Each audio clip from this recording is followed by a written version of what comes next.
A graveyard, a cemetery. With his interview with News 24, has John Steenhuisen written his own political obituary? An unbelievably foolish interview in which he made allegations without any substance whatsoever and implied that something untoward was happening between Tony Leon, Starlink, and ministers in the government of South Africa. He threw the Democratic Alliance under the bus, did John Steenhuisen. He's brought this party into disrepute.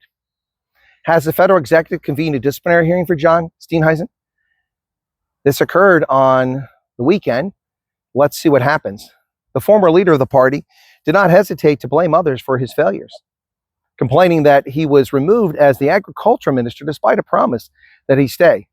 Well, regardless of the promise you stay, you never should have been there. I warned John Steenhuisen and the Democratic Alliance when they formed this government national unity that it's impossible for him to serve the president of the republic and to serve his constituents. It's two different bosses with two different objectives.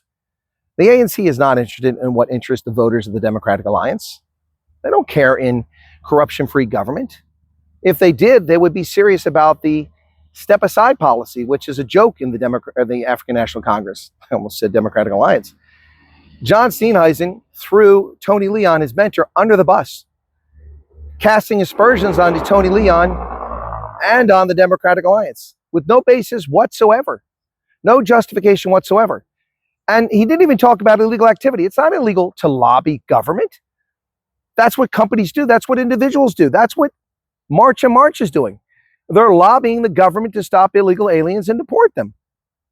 It's perfectly legal to lobby the government. But John Steenhuisen tried to make it appear as if something untoward was happening, as if Tony Leon and his associates and their firm had done something illegal when they haven't done anything illegal.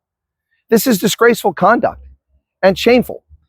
And the Democratic Alliance is fond of telling people to hit the road for casting aspersions or bringing disrepute to the party.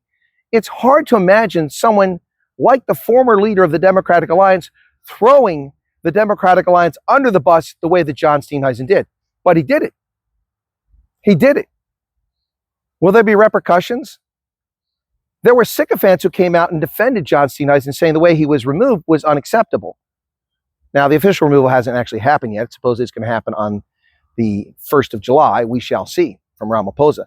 But the point here is that John Steenhuisen, you could see he was lost. He got caught like a deer with his eyes in the headlights, completely confused by Adrien Basson, who clearly outmatched his wits as he walked into this bear trap and stepped right into it. And then, without any hesitation whatsoever, threw his mentor and threw his party under the bus. And now the ANC and Action SA, the bum-hurt former DA party, Michael Beaumont, Herman Mashaba, that party is claiming that this is state capture. It's not state capture. It's not state capture at all. This is nonsense. And John Steenhuisen is responsible for this. He's cast aspersions on his own party. Will the DA start disciplinary proceedings against him? Don't count on it. John has lots of friends, despite the fact that he was chucked aside like yesterday's cabbage. Shame on him. Shame on him for bringing this disrepute to the Democratic Alliance. Look, I'm not a Democratic Alliance voter. I'm not even a South African. I don't have a dog in the fight here, except the truth. And the truth is that the allegations that he implied or outright stated are not violations of the law. They're not even ethics violations.